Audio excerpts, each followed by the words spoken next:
Good morning students.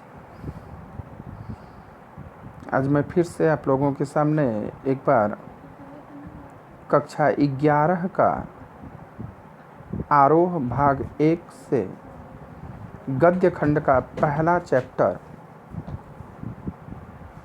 नमक का दरोगा कहानी का पहला भाग वीडियो लेकर के उपस्थित हुआ हूँ। मुंशी प्रेमचंद का लिखा हुआ यह वीडियो कर्तव्य और ईमानदारी के ऊपर आधारित यह कहानी है। तो हम आपको सबसे पहले मुंशी प्रेमचंद जी के जीवन परिचय के बारे में बता रहा हूँ। आप लोग सभी लोग लगभग, कोई ऐसा नहीं है, लगभग क्या सभी लोग मुंशी प्रेमचंद के बारे में जानते हैं।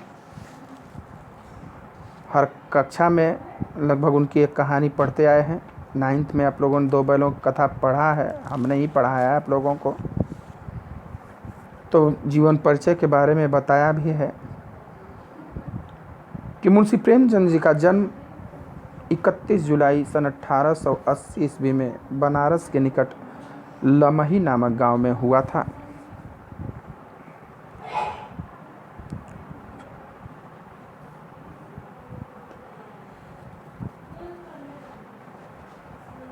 इनके पिता का नाम अजायब राय मुंशी, जो कि गांव में डाक मुंशी थे, पोस्टमैन थे। माता का नाम आनंदी देवी तथा इनका बचपन का नाम धनपत राय श्रीवास्तव था। कायस्थ परिवार से थे श्रीवास्तव, धनपत राय श्रीवास्तव।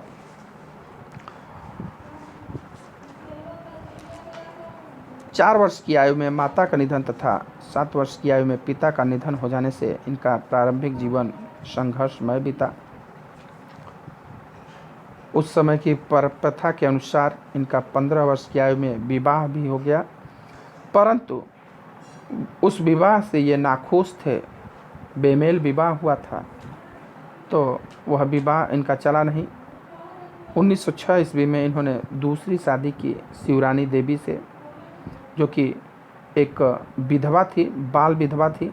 तो विधवा पुनर्विवाह की परंपरा को प्रोत्साहित करते हुए उन्होंने उनसे शादी किया। उनसे 3 संतानें हुई, 2 पुत्र तथा 1 पुत्री, श्रीपत राय, अमृत राय और कमला देवी। हाई स्कूल पास करने के बाद ये स्कूल में अध्यापकी का काम करने लगे। उसके बाद इंटर किया, फिर ग्रेजुएशन किया 1920 में।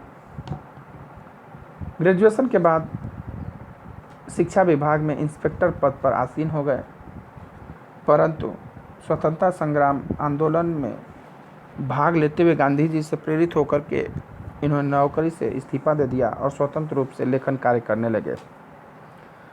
शुरू में ये मुंशी प्रेमचंद जी उर्दू में लिखते थे नवाब राय के नाम से।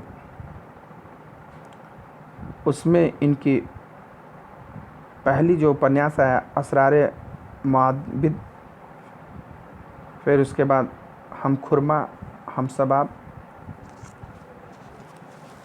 सोजे वतन इनकी कहानी जो आई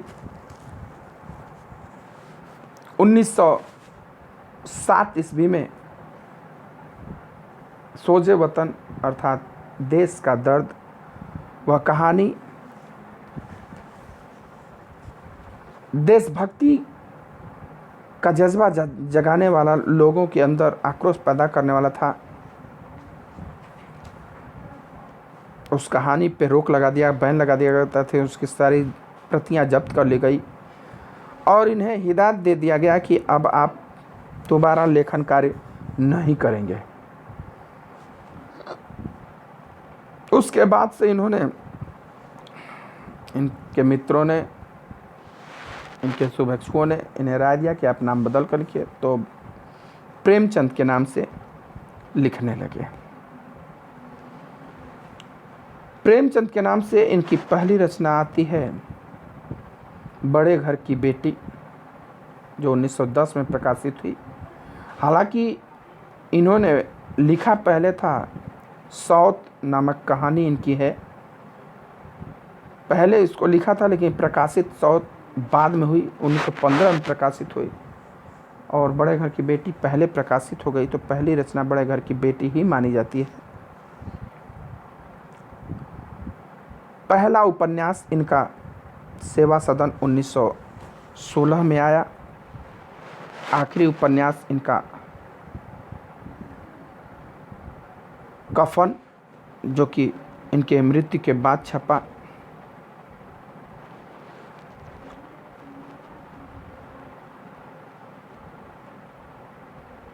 कुल 1 दर्जन से अधिक उपन्यास तथा 300 से अधिक कहानियाँ, नाटक तथा बाल रचनाएं भी इन्होंने किया, लेकिन जो ख्याति इन्हें उपन्यास और कहानियों से मिला वह नाटक और अन्य रचनाओं से नहीं मिला।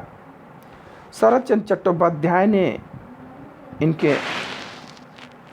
इन्हें उपन्यास सम्राट का दर्जा दिया।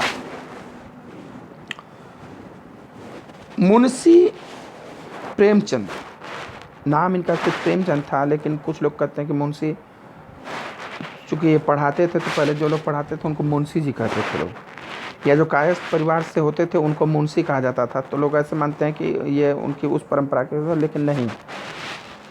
मुंशी और प्रेमचंद ये 2 अलग अलग नाम हैं। एक इनके मित्र थे कन्हैया लाल मुंशी, ये दोनों लोग हंस पत्रिका को एक साथ संपादित करते थे। तो वहाँ पर जब हंस पत्रिका का आता था तो उसके नीचे नाम छपता था मुंशी कामा प्रेमचंद, यानी दोनों लोगों का नाम।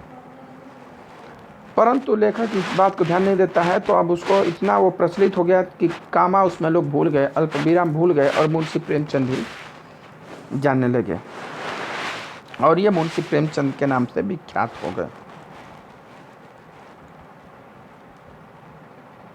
1936 में इनकी लास्ट कफन, जो कि मरने के बाद काफ़ी लंबी बीमारी के बाद 1936 में इनका निधन हो गया।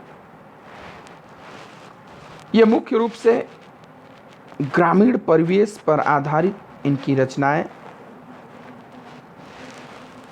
किसानों की समस्याएं,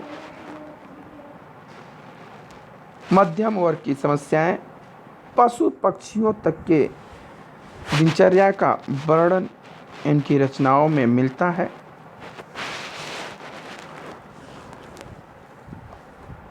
इनकी सारी रचनाएं प्रेमचंद ग्रंथावली के 8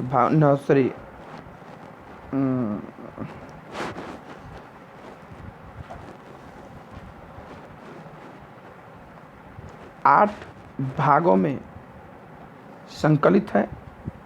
समस्त रचनाएं मानसरोवर के 8 भागों में संकलित है। सोजे वतन, गुप्तधन, नाटक में करबला संग्राम, प्रेम की देवी, ये नाटक इनका है। उपन्यास सेवा सदन, प्रेमाश्रम, रंगभूमि, निर्मला, कायाकल्प, गबन, कर्मभूमि तथा आखिरी उपन्यास गोदान है। गोदान इनके जीवन की सर्वश्रेष्ठ रचना मानी जाती है।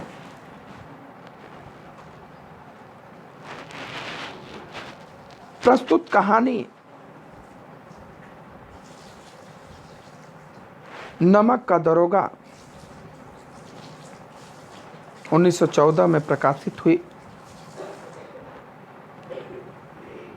जिसे आदर्शोन्मुख यथार्थवाद के एक मुकम्मल उदाहरण के रूप में देखा जा सकता है।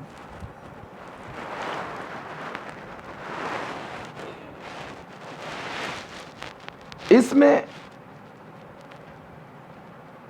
धन और धर्म को हम क्रमशः सद्वृत्ति और सद्वृत्ति, बुराई और अच्छाई, असत्य और सत्य इत्यादि भी कह सकते हैं। कहानी में इनका प्रतिनिधित्व क्रमशः पंडित अलोपीदीन और मुंशी बंशीधर नामक पात्रों के द्वारा किया गया है।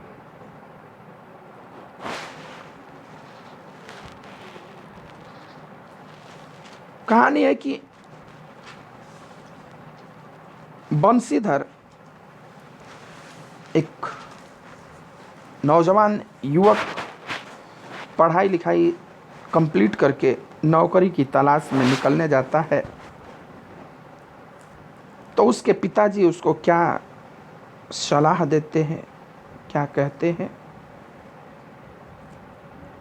और वो नौकरी पाता है तो क्या करता है, इसी का वर्णन है कि जब नमक का नया विभाग बना और ईश्वर प्रदत्त वस्तु के व्यवहार करने का निषेध हो गया, तो लोग चोरी छिपे इसका व्यापार करने लगे।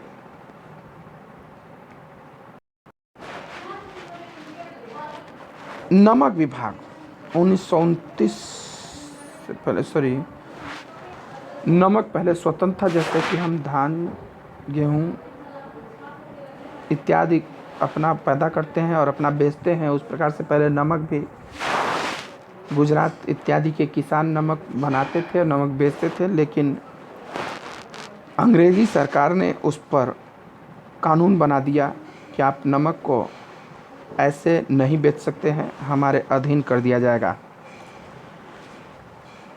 तो लोग चोरी छिपे इसका व्यापार बिजनेस करने लगे और अनेक प्रकार के छल प्रपंचों का सूत्रपात हुआ। कोई घूस से काम निकालता था, कोई चालाकी से। अब जब उस पर टैक्स लगने लगा तो सरकार को हम टैक्स देंगे तो उतना हम दूसरों को बेच देंगे उससे कम दाम में, तो हमें डायरेक्ट फायदा हो जाएगा। तो लोग अब तरह तरह के जुगाड़ निकालने लगे कि कैसे हम नमक का व्यापार करें। तो अनेक छल कपट प्रपंच इत्यादि का सहारा लिया गया। अधिकारियों के पौ 12 थे। पौ 12 ये मुहावरा है, ऐस होना। अधिकारियों के मजे ही मजे थे। पटवारीगिरी या सर्व सम्मानित पद छोड़ करके, पटवारीगिरी लेखपाल विभाग का, राजस्व विभाग का ही एक पोस्ट होता है पटवारी, जो कि बड़ा सम्मानित पोस्ट होता है। उस सम्मानित पद को छोड़ करके लोग इस विभाग की बरकंदाजी करते थे। बरकंदाजी मीन्स बंदूक लेकर के सिक्योरिटी गार्ड या चौकीदारी करने वाले को बरकंदाजी करते हैं। यानी जो पटवारीगिरी का जो लेखपाल का काम है, सम्मानित काम है, उसको छोड़ करके लोग वहाँ पर चपरासीगिरी या चौकीदारी का काम करने, सिक्योरिटी गार्ड का काम करने के लिए तैयार थे, क्योंकि वहाँ का सिक्योरिटी गार्ड भी लेखपाल या पटवारी से अधिक कमा लेता था। इसके दरोगा पद के लिए तो वकीलों का भी जी ललचाता था। वकीलों का रुतबा एक दरोगा से अधिक होता है, ये आप लोग जान रहे। एक दरोगा अब आज के डेट में, पहले इंटरमीडिएट पे ही था, अब आज के डेट में ग्रेजुएशन पे हो गया है, ग्रेजुएट पास दरोगा होगा, लेकिन पहले इंटरमीडिएट पे ही दरोगा होता था। और एक वकील ग्रेजुएशन करने के बाद, LLB करने के बाद वह वकील बनता है, तो एक वकील का दर्जा दरोगा से कहीं अधिक ऊंचा होता है। तो जो वकील लोग भी थे वो भी इस विभाग में दरोगा के पद पर जाने के लिए उनका जी ललचाता था। यह वह समय था जब अंग्रेजी शिक्षा और ईसाई मत को लोग एक ही वस्तु समझते थे। उस समय लोग अंग्रेजी जल्दी पढ़ते नहीं थे, ये मानते थे कि जो अंग्रेजी पढ़ लिया, अंग्रेजी पढ़ रहा, वो क्रिश्चियन हो गया, ईसाई हो गया।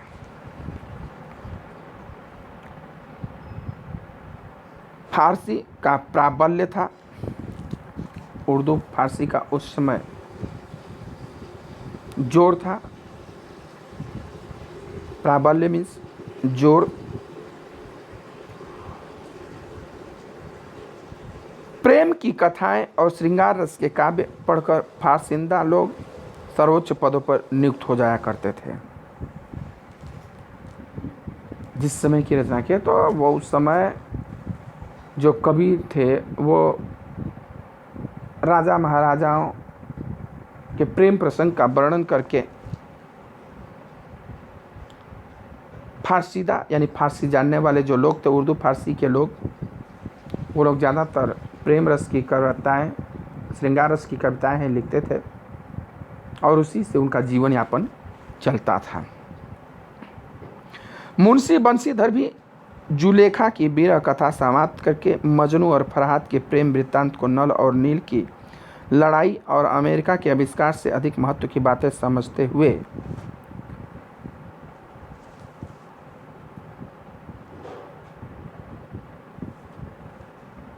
रोजगार की खोज में निकले।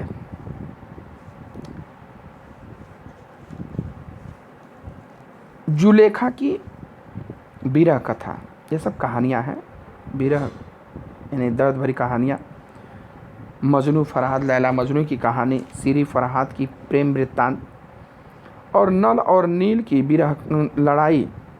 रामायण से नल नील, अंगद जामवंत, हनुमान, राम की सेना के जो सिपाही थे, लड़ाई और अमेरिका के आविष्कार से अधिक महत्व की बातें, डिस्कवरी ऑफ इंडिया इत्यादि, जो हम साइंस अर्थात कह सकते हैं कि हिंदी, इतिहास, भूगोल, विज्ञान सब पढ़ने के बाद कुल मिलाकर के शिक्षा, स्कूली शिक्षा समाप्त करने के बाद रोजगार की खोज में निकले।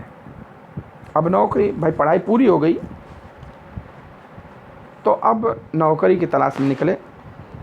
तो उनके पिता जो एक अनुभवी पुरुष थे, समझाने लगे, कहे कि बेटा घर की दुर्दशा देख रहे हो, जब वो जा रहे थे नौकरी के लिए तो उन्होंने कहा देखो घर की हालत तुम देख रहे हो, ऋण के बोझ से दबे हुए, यानी कि कर्जा से घर दबा हुआ है, कर्ज बहुत ज़्यादा है, लड़कियां हैं कि घास फूस की तरह बढ़ती चली जाती हैं, और लड़कियां हैं यानी तुम्हारी बहनें हैं, वो इतनी तेज़ी से बढ़ रही हैं मानो कि उनका अभी शादी विवाह करने के लायक हो गई अर्थात, और मैं कगारे का वृक्ष हो रहा हूँ। कगारे का वृक्ष यानी नदी किनारे का वृक्ष, न जाने किस बाढ़ में वो कट कट के नदी में गिर जाए, अर्थात मैं न जाने कब मर जाऊं, मेरा कोई भरोसा नहीं है।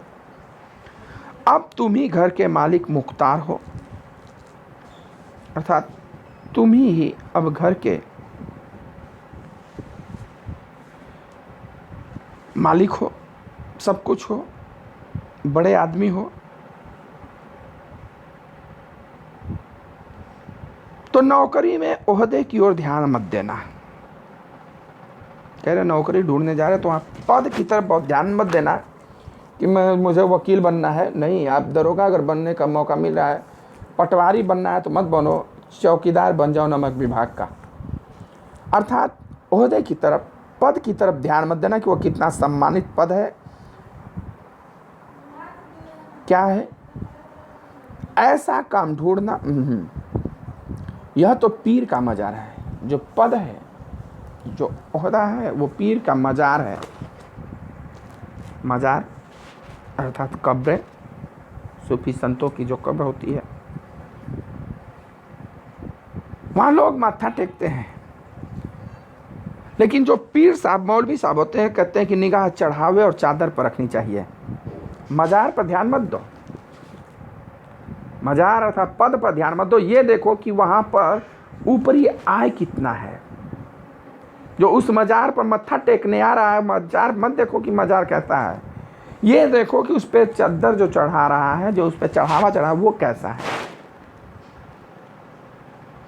ऐसा काम ढूंढना जहाँ कुछ ऊपरी आय हो। कहेंगे बेटा ऐसा काम ढूंढना जहाँ पर कुछ ऊपरी आय हो।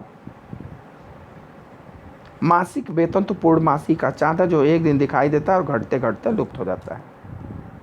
कहता है मासिक वेतन या जो महीने में एक बार मिलता है, वो तो पूर्णमासी का चांद है। पूर्णमासिक चांद, पूर्णमासिक दिन पूरा गोल एकदम से आकार भरा पूरा दिखाई देगा, और रोज़ धीरे धीरे घटते घटते घटते घटते क्या होता है, 14वें 15वें दिन पूरा लुप्त हो जाता है। उसी प्रकार से तनख्वाह है, मासिक सैलरी है कि महीने में एक दिन तो पूरा भरा बंडल मिलेगा, लेकिन उसी में धीरे धीरे ख़त्म होते होते 15-20 दिन जाते जाते ख़त्म हो जाएगा। फिर आपको कर्ज लेना पड़ता है। और ऊपरी आय बहता हुआ स्रोत है, जिससे सदैव प्यास बुझती है। और ऊपर क्या है बताओ, पानी है जिसमें से 1 लोटा निकाल लीजिए, कोई फ़र्क पड़ने वाला नहीं है। 1 बाल्टी निकाल लीजिए, कोई फ़र्क पड़ने वाला नहीं है, कोई इसमें कमी नहीं होगा, जो हमेशा प्यास बुझाती है। और जो स्थिर पानी है वो पीने लायक नहीं होता, वो गंदा हो जाता है, दूषित हो जाता है। और जो बहता हुआ पानी है वो हमेशा प्रदूषण मुक्त होता है। वेतन मनुष्य देता है, कहते हैं कि जो वेतन होता है वो तो इंसान देता है, और इसी से उसमें वृद्धि नहीं होती है। और ऊपरी आमदनी ईश्वर देता है। जो ऊपरी आमदनी देता है, जो घूस, वो कहता है ईश्वर देता है, वो ईश्वर तुम्हारे पास भेजा है उसको, उस बंदे को जाओ उससे मिलो, वो तुम्हारा काम करेगा। इसी से उसकी बरकत होती है। बरकत यानी वृद्धि। तुम स्वयं विद्वान हो, तुम्हें क्या समझाऊं। उसके बाद कह रहे हैं भाई तुम खुद ही समझदार हो, तुमको मैं क्या बताऊं। इस विषय में विवेक की बड़ी आवश्यकता होती है। कह रहे हैं कि इसमें विवेक यानी सोचने समझने की बड़ी आवश्यकता होती है। नौकरी ढूंढते जाए, मनुष्य को देखो, उसकी आवश्यकता को देखो और अवसर को देखो, उसके उपरांत जो उचित समझो करो। कह रहे हैं कि ये बड़ा सोचने समझने की बात है। ऐसे नहीं होगा। पहले क्या करोगे, मनुष्य को देखो, उसकी मजबूरी को देखो कि उसकी क्या आवश्यकता है, और अवसर को देखो कि वह कितना दे सकता है इस समय। जो जितना मजबूर होगा